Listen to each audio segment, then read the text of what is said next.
गहने कहाँ हैं तुम्हारे? सब निकालो। अरे क्या कर रहे हो? नहीं,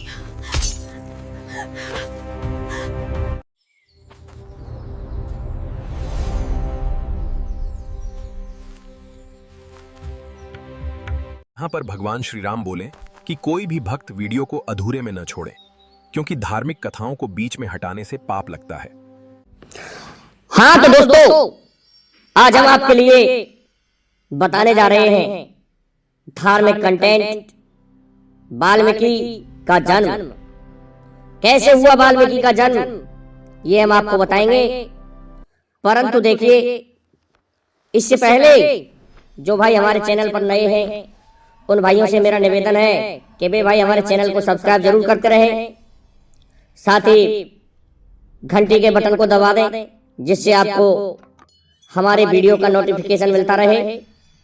क्या हुआ कि वाल्मीकि, कौन से वाल्मीकि? वही वाल्मीकि जो रामायण के रचयिता हैं। दोस्तों, रामायण के रचयिता तुलसीदास जी नहीं है, रामायण के रचयिता तो वाल्मीकि हैं। तुलसीदास ने तो भगवान श्री राम का जीवन चरित्र लिखा है, रामचरितमानस लिखा है। लेकिन रामायण में तुलसीदास ने रामायण लिखी है। क्या हुआ कि एक ऐसे घर में पैदा हो जाता है वाल्मीकि, जिसमें आज से कल के लिए खाने के लिए नहीं था, बहुत ही भूखा। और उस भूख के कारण वाल्मीकि दर दर ठोकर खाता था। इस तरह की ठोकरें नहीं, अपराध की ठोकरें। वाल्मीकि जवान हुआ तो देखा कि घर में कुछ नहीं है, विवाह तो हो गया, इसलिए उसकी प्रवृत्ति चेंज हो गई, बदल गई उसकी प्रवृत्ति। और क्या करता था वाल्मीकि? देखिए दोस्तों, एक बीहड़ वन में एक ऐसे रास्ते पर बैठता था, जिस रास्ते से जो भी कोई यात्री गुजरा करता था, उस यात्री को मार करके, उसे लूट करके, उसके आभूषणों से अपनी आजीविका चलाता था। आज उसका नाम रत्ना था। रत्ना डाकू के नाम से वाल्मीकि प्रसिद्ध था। लेकिन होता क्या है दोस्तों, इस तरह की कहानी कब तक चलती रहेगी वाल्मीकि की? ये वही वाल्मीकि था जिसने भगवान राम के जन्म से पहले, कितने पहले, 60,000 वर्ष पहले दोस्तों रामायण को लिख दिया था। और क्या लिखा था कि इस तरह से घटित होना है, जिन्हें हम 7 कांड कहते हैं, लंका कांड तक, अर्थात लंका के युद्ध विजय तक भगवान राम के बारे में लिख दिया था वाल्मीकि ने कि इस तरह से पैदा होंगे और इस तरह से रावण को मारेंगे। ये 60,000 वर्ष पहले लिख दिया था इस वाल्मीकि ने। तो वाल्मीकि अर्थात रत्ना बैठ जाया करता है। इसकी इस प्रवृत्ति को ब्रह्मदेव और अन्य देवता देख रहे हैं, स्वयं भगवान श्री हरि विष्णु देख रहे हैं कि ये क्या कर रहे हैं वाल्मीकि। दोस्तों, मार रहे हैं इंसानों को, जीवों को, और पाप कमाने में लगे हुए हैं। यह देखा तो ब्रह्मा जी कहने लगे नारद जी कि हाँ प्रभु, बताइए परमपिता कि देखो, धरती पर एक जीव है जो बहुत ही धार्मिक कार्य करेगा, और कि आप प्रभु कहीं रत्ना डाकू के बारे में तो नहीं कह रहे? कि हाँ नारद जी, आपने ठीक कहा, मैं रत्ना डाकू के बारे में कह रहा हूं। रत्ना डाकू नहीं, वो आत्मा भटक गई है। वो आत्मा सबसे महान है, उसका ये कर्म नहीं है। तो क्या कर्म है कि मैं बता रहा हूं, उसका वही कर्म है जो अच्छे कर्म होते हैं, सदकर्म होते हैं। वो महान आत्मा अपना रास्ता भटक गई है, क्योंकि उसने ऐसे घर में जन्म लिया है जिस घर में आज से कल के लिए खाने के लिए नहीं है। और इस कारण से उसकी प्रवृत्ति बदल गई है, और ऐसी प्रवृत्ति बदली है कि वो जीवों को मार रहा है। तो क्या करें प्रभु परमपिता, बताइए। नारद जी कहने लगे तो नारद जी से कहा कि ऐसा करो, जाओ और इसका मुखौटा खोल दो, इससे माया हटाओ और ये सही रास्ते पर आ जाना चाहिए। दोस्तों, जाते हैं आज नारद जी पहुंच जाते हैं उसी रास्ते पर जहां पर वाल्मीकि वृक्ष के ऊपर चढ़ा हुआ दुबक रहा था कि कौन आ रहा है। बाट देख रहा था कि आज मेरी आजीविका के लिए मुझे कुछ मिला ही नहीं है, मेरा धंधा चला ही नहीं है। फरसे को हाथ में उठा जो रखा है और बैठा है दोस्तों एक वृक्ष पर। अब क्या होता है, उस रास्ते से नारद जी निकलते हैं और जब नारद जी निकले तो होता क्या है, एकदम से कूद पड़ता है वृक्ष की डाल से और कूद करके क्या करता है, कहता है, ए मुसाफिर, ए इंसान, रुक जा। रुकते हैं नारद जी, बोलो भैया क्या बात है, कहाँ जा रहे हो? कि कहीं नहीं, यात्रा से जो गुजर रहे हैं, हम तो साधु लोग हैं और हम तो यात्रा करने जा रहे हैं। कि हो गई तुम्हारी यात्रा आज पूरी? कि क्या कहा रत्ना, क्या कहा? अरे कि तुम मेरा नाम जानते हो तो इससे कोई मतलब ये थोड़ी है कि मैं तुम्हें छोड़ दूं। कि भैया हमसे क्या अपराध बन गया? ऐसा है, मेरा काम यही है, तुम जैसे जो यात्री यहां से निकलते हैं मैं उनको यहां लूट लेता हूं और देखो कितनी हड्डी कंकाल पड़े हुए हैं, ये तुम जैसे इंसानों के ही पड़े हैं। उनके गहने, उनके वस्त्र मैं यहां लूटता हूं, उनकी नकदी, और लूट करके मैं मेरे पत्नी, बच्चे और मेरे पिताजी को खिलाता हूं। नारद जी कहने लगे, अच्छा तो आप ऐसा करते हैं कि हाँ, और छोड़ूंगा तो मैं भी नहीं। कि हमारे पास क्या है भैया, मारिए मत हमको, तो बताओ क्या है तुम्हारे पास? कि हम तो बाबा जी हैं, महात्मा हैं, हमारे पास तो केवल और केवल ये जो दिख रहा है आपको वीणा है। कि ये क्या काम आता है? कि हम इससे भजन गा लेते हैं, भगवान का नाम रटते हैं, इससे हरि नाम ले लेते हैं। कि क्या कहा हरि नाम? कैसा हरि नाम?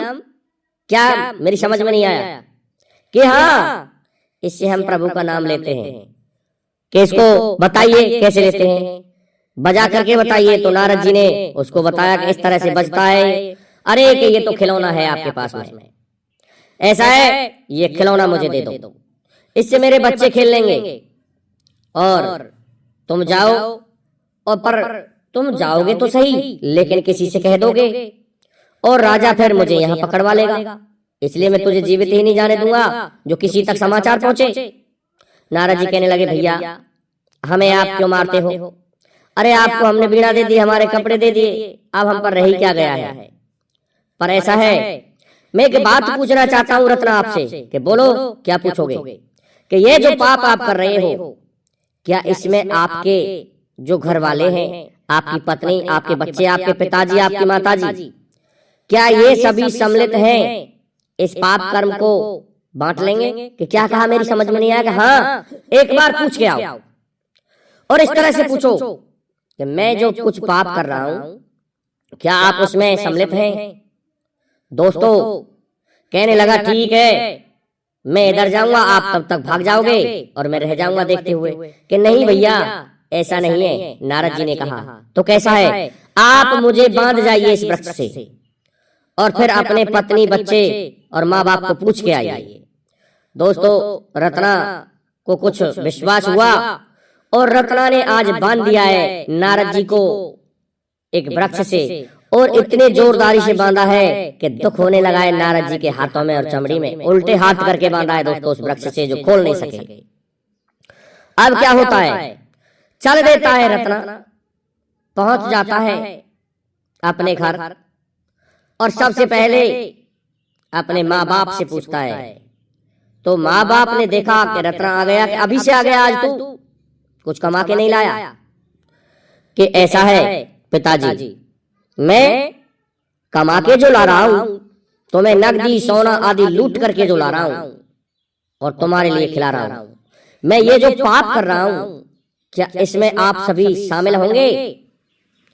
इस बात से उसके माँ बाप जवाब देते हैं कि पुत्र, हम तो खाने वाले हैं, हमको नहीं पता कि तुम कहां से ला रहे हो और क्या कर रहे हो, हम आपका पाप क्यों लेंगे?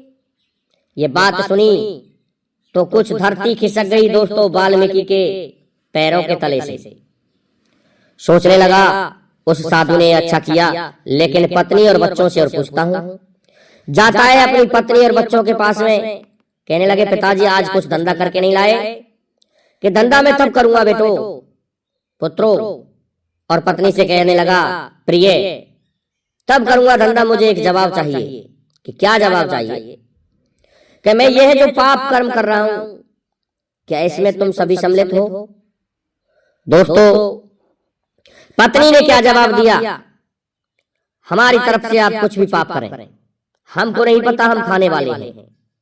आपका कर्म है हमारा पालन पोषण करना, आप अच्छे कर्म करके करो या बुरे कर्म करके करो, इस बात से हमारा कोई लेना देना नहीं है, इसलिए हम तुम्हारे पाप कर्म में क्यों सम्मिलित होंगे?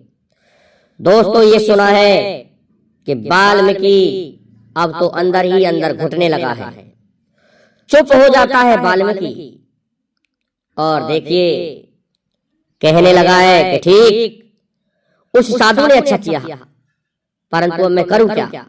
दोस्तों, वो रत्ना डाकू चल देता है और जाकर के ऐसे कदमों से गया जैसे उसका कुछ खो गया हो, जैसे उन्होंने मन से उद्विग्न मन से जाता है।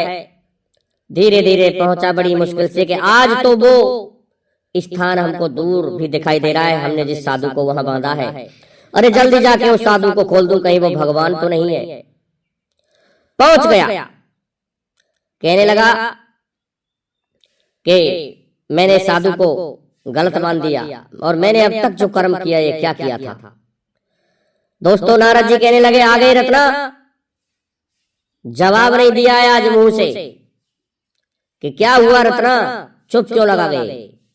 कि चुप मैं इसलिए लगा गया कि मुझसे मेरे पत्नी बच्चे और माँ बाप ने ये कहा है कि आप जो कुछ ला रहे हो हम तो सिर्फ खाने वाले हैं, आप अच्छे कर्मों से लाइए या बुरे कर्मों से लाइए, हम तो खाने वाले हैं, हम आपके पाप में सम्मिलित नहीं होंगे। तो कहने लगे नारद जी बताओ तो आपको कैसा लग रहा है?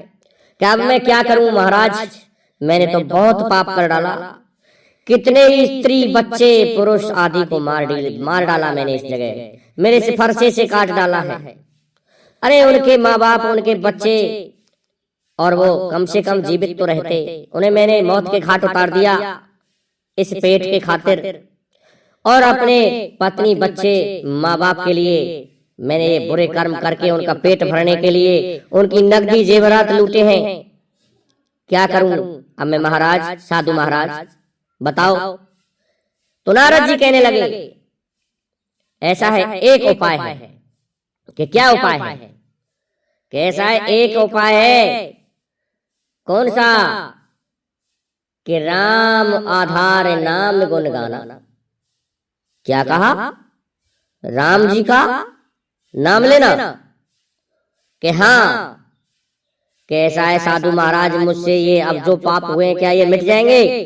कि निश्चित मिट जाएंगे, यदि तुम भगवान राम का नाम लोगे तो आपके ये पाप मिट जाएंगे, नष्ट हो जाएंगे। कैसा है? कि हाँ। तो बताओ प्रभु क्या करूं मैं? कैसा है? आप भजन करो। कि मैंने कोई गुरु नहीं बनाया कि आज से हम ही तुम्हारे गुरु हैं। तो फिर कुछ नहीं, ऐसा करो बैठ जाओ यहीं पर और उस भगवान का नाम ले लो, समझ लो तुम्हारा उद्धार हो गया। आपने जो भी पाप किए हैं उनसे निजात मिल जाएगी। बैठ जाता है आज दोस्तों रत्ना डाकू, और उसके लिए जो व्यवस्थाएं थी सभी कर दिए आज नारद जी ने। और क्या कहा कि मैं जो मंत्र बताऊं उस मंत्र को इस तरह से जपना है। कि किस तरह से? कि इस तरह से आसन लगा लिया पालती मार करके, और नारद जी कहने लगे बोलो राम। अब दोस्तों रत्ना कह रहा है राम, बोलो मेरे साथ साथ राम राम राम। रत्ना कह रहा है राम राम राम। दोस्तों फिर कहा बोलो राम, फिर कहता है राम, फिर कह गया मरा मरा मरा। नारद जी कहने लगे इस तरह से क्यों करते हो कि भाई मैंने तो लोगों को मारा है, लूटा है, इसलिए मुझे मरना ही, ये मरा ही आता है, इसलिए मैं मरा कह जाता हूं कि नहीं दोबारा कहो राम राम राम। इस तरह से कहा फिर राम राम राम। और दोस्तों उसका ध्यान उस परम प्रभु परम ब्रह्म भगवान श्री राम के चरणों में लग जाता है। अब तो बैठे बैठे राम राम से मरा मरा हो जाता है उससे, और मरा मरा का शब्द भगवान राम का ही है जो उल्टा होता है राम जी का। उसको दोस्तों कितना समय बीत गया, कहते हैं 10,000 20,000 वर्ष, ना जाने कितना समय वाल्मीकि को एक ही स्थान पर बैठे बैठे मरा मरा कहते हुए निकल गया। उसके शरीर पर दीमक चढ़ गई है, उस स्थान पर एक बमई बन गई है दोस्तों, और उस बमई में आवाज आ रही है मरा मरा मरा। जब इतना समय हुआ तो देखिए क्या हुआ। ब्रह्मा जी कहने लगे कि अरे ओ नारद जी, आपने एक शिष्य बनाया था कि हाँ बनाया था, कि वो तो भाग गया होगा। इस तरह से नारद जी ने कहा कि भागा नहीं, वो उसी स्थान पर तपस्या कर रहा है, देखो उसको कितना समय हो गया, उसके शरीर पर दीमक चढ़ चुकी है, वो भजन कर रहा है भगवान राम का। और देखिए बमई में उसके शरीर पर बमई बन गई है दोस्तों, दीमक बमई बना देती है। कि अच्छा कि हाँ नारद जी आते हैं, देखा कि मैंने यहां बिठाया था रत्ना डाकू को, आज दोस्तों धीरे धीरे उसके वहां से मिट्टी को हटाया है, निकाला है उसको बाहर, और कहने लगे धन्य हुए तुम धन्य हुए रत्ना, लेकिन आपने भगवान राम का नाम उल्टा लिया है मरा मरा। फिर भी ये प्रभु का ही नाम है, मरा का उल्टा राम होता है। आज से तुम परम पिता ब्रह्मा के समान हो गए हो, तुम्हें वो शक्तियां प्राप्त हो गई हैं जैसे ब्रह्मा जी सृजन करते हैं सृष्टि का, इंसान बना देते हैं, जान डाल देते हैं, उसी तरह से आप भी अब सृष्टि में एक ब्रह्मा कहलाएंगे, इसलिए आप ब्रह्मा के समान हो। तो देखिए उल्टा नाम जपत जग जाना, और वाल्मीकि भय ब्रह्म समाना, अर्थात ब्रह्मा जी के समान सृष्टि करने वाले ब्रह्मा जी के समान हो गए वाल्मीकि। और आज से आपका ये नया जन्म हुआ है, और ये हुआ है बमई से, और इसलिए बमई को वाल्मीकि कहते थे दोस्तों, इसलिए आज से आपका नाम वाल्मीकि रहेगा। अब तो दोस्तों ऋषि बन गए रत्ना से वाल्मीकि। तो देखिए क्या क्या किया था वाल्मीकि ने। वाल्मीकि ने अपनी उस तपस्या से भगवान राम के बारे में एक रामायण लिख ली, तो 60,000 वर्ष पहले ही लिख ली, और अंतिम जो घटना होनी थी उसके लिए सोचने लगे कि मुझे दिख रहा है कि ऐसा ही होगा, उसे तब लिखूंगा। तो देखिए लव कुश वाली कहानी को, घटना को, कथा को वाल्मीकि ने पीछे लिखा है, और अन्य जो घटनाएं घटित हुई हैं उनको वाल्मीकि ने पहले ही लिख दिया, 60,000 वर्ष पहले ही रामायण को लिख दिया। उस समय दोस्तों छंद लय ताल सुर का अभाव था, छंद नहीं थे उस समय, इसलिए संस्कृत में लिखा है उस रामायण को, जो वाल्मीकि की रामायण है उसमें छंदों का प्रयोग नहीं हुआ है, सीधे ही लिखा है। और इस प्रकार से रत्ना से वाल्मीकि बन गए, इस प्रकार से वाल्मीकि का जन्म हुआ। दोस्तों आपको हमारा ये वीडियो कैसा लगा, आप हमारे लिए कमेंट करके अवश्य बताएं। दोस्तों हमारे वीडियो को लाइक शेयर सब्सक्राइब करें, साथ ही बेल आइकन को भी प्रेस कर दें, जिससे कि आने वाले वीडियो का नोटिफिकेशन आपको मिलता रहे। दोस्तों आजकल सब्सक्राइब क्यों नहीं कर रहे, शेयर क्यों नहीं कर रहे, जिससे हमारे लिए कुछ उत्साहवर्धन हो सके। दोस्तों जय हिंद जय भारत, जय जय श्री राधे, जय जय श्री राम।